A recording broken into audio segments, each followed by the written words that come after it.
Hello friends jobs and news YouTube channel रे आपण मानकु स्वागत। फ्रेंड्स देखंतु बड़ न्यूज टी मु आपनक पई नै आसी जो कुआ जोतला फ्रेंड्स फेब्रुआरी रे आपनकर प्राथमिक विद्यालय गुड़िक खोला जिवो। एबे आपनकर न्यूज टी आपनकर आसी प्राथमिक विद्यालय गुड़िक फेब्रुआरी रे खोला जिवो नाही। तबे कोन रहिछि संपूर्ण न्यूज टी आपण माने ए वीडियो रे पाई परिबे। वीडियो टी को आपण माने बिना स्किप करि सपंत देखंतु। यदि प्रथम करी आम यूट्यूब चैनल को विजिट करछंती त चैनल सब्सक्राइब करिकि बेल आइकन टी को मध्ये प्रेस कर देबे। आ फ्रेंड्स वीडियो रे गोटे छोटिया लाइक करिया पई मध्ये भूलिबे नै। आउट न करी आरंभ करबा आज रे वीडियो लेट्स बिगिन। तो फ्रेंड्स देखो तो आपंकर लिखाई ये प्राथमिक विद्यालय फेब्रुआरी खोलनी प्राथमिक विद्यालय प्रथम अष्टम श्रेणी छात्र क्लासरूम पाठपढ़ा आहरी विलंब हो पारे। वर्तमान समय देशर कोरोना संक्रमण को दृष्टि रखी राज्य सरकार एवं निष्पत्ति नहीं। फेब्रुआरी परिवर्ते मार्च मासरे स्कूल खोलिया को आलोचना चली जमापड़ी।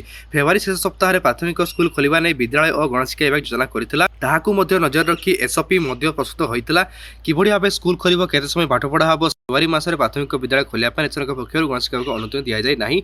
महाराष्ट्र समेत देशर अनेक राज्य में बहु छात्र छात्री कोरोना आक्रांत होइछन्ति। तेणु ए राज्य रे रिस्क नेबा पय मध्य आलाचि नाहांती। तो फ्रेंड्स आप देखी पारे एवं आप सरकार स्कूल खोलिया को राजी नाहांती आप राजी नाहांती। कोरोना संक्रमण जेहेतु आहरी बढ़ी चली कमी जाता कि पुणी थे बढ़ी चली। तेणु आपंकर स्कूल गुड़िक फेब्रुआरी मासरे खोल ना मार्च मासरे खोल देखा आपंकर मार्च मासरे खोल कि नहीं संपूर्ण आप कन्फर्म नुहे। तेणु आप फेब्रुआरी में खोल ना एवं एतिक रही आपंकर न्यूज टी भिडियो आप भल वीडियो लाइक कर सब्सक्राइब करेंगे। देखा नेक्स्ट वीडियो से थैंक यू आउ गुड बाय।